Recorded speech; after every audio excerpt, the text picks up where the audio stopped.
እና ያንተ ምን ጊዜ ምርጥ ጓደኛ እህት አረቂያ መሆን አለች። ስሚኛለሽ፣ እሷ በመጠጥ ሰክራ ሊሆን ይችላል። አንቺ አለሽ አይደል እኔ በነገርና በክፋት ይሰከርሽ።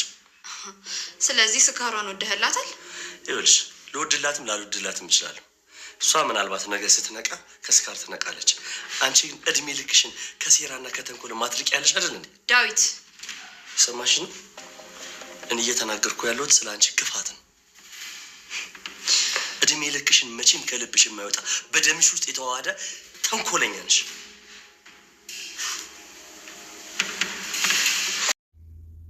ዴቭ በጣም በንዴት ውስጥ በመግባት ቅናት ይዞትና ባንቴሮና ሔዋንን በማየቱ እልህ ውስጥ ይጋባል። አሁን ላይ ባንቴሮና ሔዋን ግንኙነት አላቸው። እንዴት ይሆናል ብሎ ነው አሁን ላይ የሚያደርጋቸው ነገሮች ሔዋን ላይ ሳይሆን ይበልጥ ደግሞ ባንቴሮ ላይ ጭካኔ ይታይበታል። ነገር ግን ሔዋን አሁን ላይ ከባንቴሮ ጋር ምንም እንኳን ግልጽ የሆነ ግንኙነት ባይኖራትም ነገር ግን ከሔዋንና ከባንቴሮ ጋር ይበልጥ ግን ዴቭ ጥርጣሬው ከባድ የሆነበት ነው። ሔዋን አሁን ላይ ከባንቴሮ ጋር የምትሆንበትና ከባንቴሮ ጋር አብዛኛው ጊዜ የምትታይበት መንገድ ብዙ ጊዜ ዴቭንም አድኖት ስለነበረ ነው። ባንቴሮም ለምስጋና በቀረበችበት ልታመሰግነውና ባንቴሮን ባመሰገነችው ጊዜና ይበልጥ ደግሞ ስለ ዴቭ ላደረገለትንም ነገር ግልጽ አድርጋ ባትነግረውም መልካም ሰው እንደሆነ በነገረችው ጊዜ ነበረ ዴቭም ከሔዋንና ከባንቴሮ አንድ ላይ ሆኖ ያያቸው። ነገሩ ግን ዴቭም ባንቴሮ ከሔዋንና ከአጠገቡ ካሉ ሰዎች ከቤተሰቡ እንዲርቅ አስጠንቅቆት ነበረ። ግን ደግሞ ሔዋን መልሳ ጠጥታና ሔዋን በዴቭ ንግግሮች ብቻ ሳይሆን ዴቭም አሁን ላይ ፊት ስላነሳት ይበልጥ ጠጥታ ሰክራ ወደ ቤት ትመጣለች። ነገር ግን ቤት የመጣችው ለብቻዋ ስላልነበረች ባንቴሮም አጠገቧ ስለነበረ ይበልጥ ንዴት ውስጥ ይገባል። ነገር ግን ዴቭ አሁን ላይ ከባንቴሮ ላይ ያለው አመለካከት መጀመሪያ ላይ እኔንም ሊገለኝ ነበረ፣ ድጋሚ ደግሞ የሉሊትንም ቅያሜ አልለቀቀውም። ይበልጥ ግን አጠገቡ ሆኖ እኔ የመጀመሪያው ሰው አይደለሁምና እኔ እንደመጀመሪያውንም ባንቴሮ አይደለሁም ተቀይሬያለሁም ቢለውም ዴቭ ግን ሊያምነው አልቻለም። ዴቭ ግን ያላመነበትንም ምክንያት ሔዋንና ባንቴሮ ስላያቸው ነበረ። ነገሩ በሔዋን የመጣና ሔዋንን አጠገብ ያገኘ ሰው እንደሚጎዳ ነው አሁን ላይ ዴቭ እየተናገረ ያለው። ዴቭ ሔዋንን በጣም ስለሚያፈቅራት ነገር ግን ከሷ አጠገብ የሚያገኘው ሰው ይበልጥ ደግሞ ስሜታዊ እንደሚያደርገው ነው። ግን ደግሞ ሔዋን ነገሩ ሁሉ ለመጠጣትና ይሄ ሁሉ ክፋት እንደዚህ ሁኔታ እንድትደርስ ያደረጋት የራሷ ዴቭ ስለነበረ ነው። ዴቭ አሁን ላይ ከባንቴሮ ጋር ስትስመው ካያትም በኋላ ነበረ ይበልጥ ፊት አንስቷትና በንዴት ልትጠጣ የቻለችው። ግን ደግሞ ሔዋን የዴቭ ፊት ማንሳቱ በጣም ስለተናደደች ነገሩ ሁሉ ለመጠየቅ ትሞክራለች።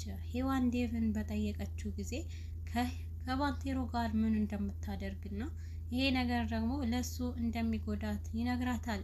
ነገር ግን እሱም ፊት እንዳዞረባትና ይበልጥ ደግሞ እሱ ምንም ዋጋ ቢስ እንደሌላት ሴት እንዳደረጋት ነው ለሱም የነገረችው።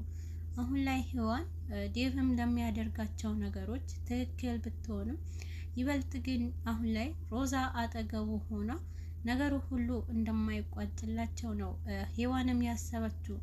ነገር ግን ከባንቴሮ ጋር ምንም አይነት ግንኙነት ሳይኖራት አሁን ላይ ዴቭ ነገሩ ሁሉ በሌላ ተርጉሞት ይበልጥ ሔዋንንም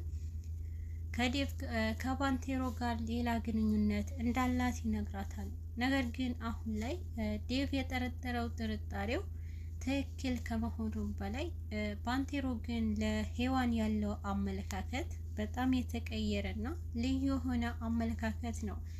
አሁን ላይ ሮዛ የሔዋንንም ነገር የሔዋንም መስከር በመጠቀም ይበልጥ ከቤት ትወጣልኛለች በማለት ነበረ ዴቭ ፊት ቀርባ ነገሩ ሁሉ ስለ ሔዋን መጥፎ ነገሮች ስታወራለት ነበረ። ነገር ግን ሔዋንንም ልክ እንደሷ ሳትሆን ይበልጥ እሷ በስካር ነገር ምናልባት ሰክራ ነገሮች ሁሉ ልታደርግ ትችላለች በማለት ነበር ሮዛንም የመለሰላት። ግን ደግሞ ሮዛ በጣም ሁሌም ክፉ ስራዎችን እንደምትሰራና ይበልጥ ሁሌ ተንኮለኛ እንደሆነች ነበር ሲናገራት የነበረው። ይበልጥ ደግሞ ከዛ በፊት ከሱ ደብቃ ያደረገችው ነገሮች ሁሉ እንደደረሰበትና ነገሩ ሁሉ እንዳበቃለት ለሮዛም ይነግራታል። ዴቭን ይህንን በነገራት ሰዓት በንዴት ነበረ ወደ እናቷ ስልክ የደወለችው። እናቷንም በመሳደብ እና ይሄ ሁሉ ደረጃ ያደረሰቻት እሷ እንደሆነች በመጥፎ አመለካከት እናቷንም ትሳደባለች። ሮዛ ግን ንግግሯ ሁሉ በንዴትና በዴቭ ስሜታዊነት ስላደረጋት ነበረ። ይበልጥ ግን አሁን ላይ ነገሩ ሁሉ እንደሚያበቃና ወደ ቤት እንድትመለስ ወደ እነሱ ቤት እንድትመለስ ነበረ ስትናገራት የነበረው። አሁን ላይ የሮዛም ወደ ቤት ነይ በማለት እናቷም ይበቃሻል ይህንን ነገር ስትላት ነበረ። ነገሩ ግን የሮዛ እናት ያሰበችው ይበልጥ ዴቭንም ከዴቭ ጋር የደበቀችውና የራሷ የሆነ ቤት እንደሚኖራት ነበረ ያሰበችው። ነገር ግን ሮዛ ይሄ ሁሉ ነገር ዴቭም እንደዋሻትና ምንም አይነት ቤት እንደሌላቸው ነው ለእናቷ የነገረቻት። እናቷም ይሄ በሰማች ጊዜ የሮዛ እናት በጣም ተበሳጭታና ሜዳ ላይ ጣልሽኝ ልጄ በማለት ነበረ ለሮዛ ስትሰድባት የነበረችው። አሁን ላይ እናትና ልጅ በጣም ከራስ ወዳድነት በላይ የራሳቸው ያልሆነውን ነገር አለን ብለው ነበር ዴቭ ላይ ይሄ ሁሉ መጥፎ ነገሮች ሲያደርጉ የነበረው። ነገር ግን ዴቭን በመንቃትና ነገሩ ሁሉ እንዳልሆነ ያደርግባቸዋል።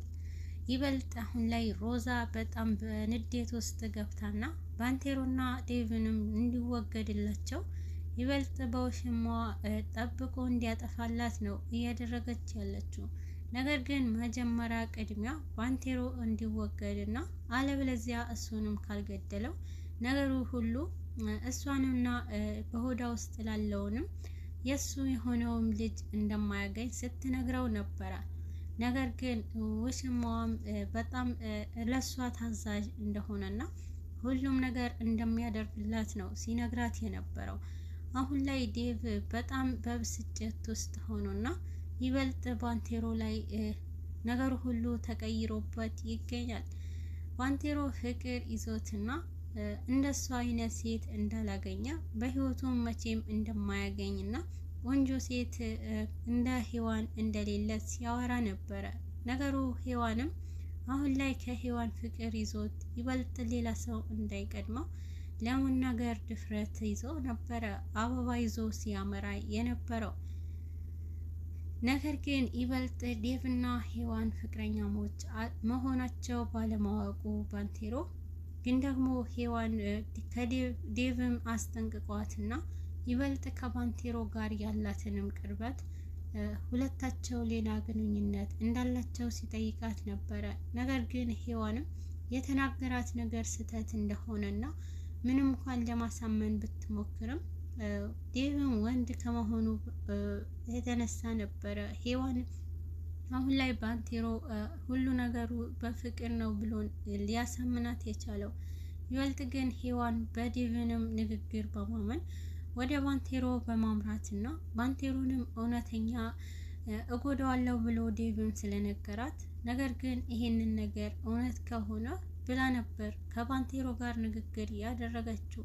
ባንቴሮም ከሷ እንዲርቅና ለትንሽ ጊዜ ለሱ ደህንነት ሲባል እንዳይገናኙ ነበረ የተሰናበተችው።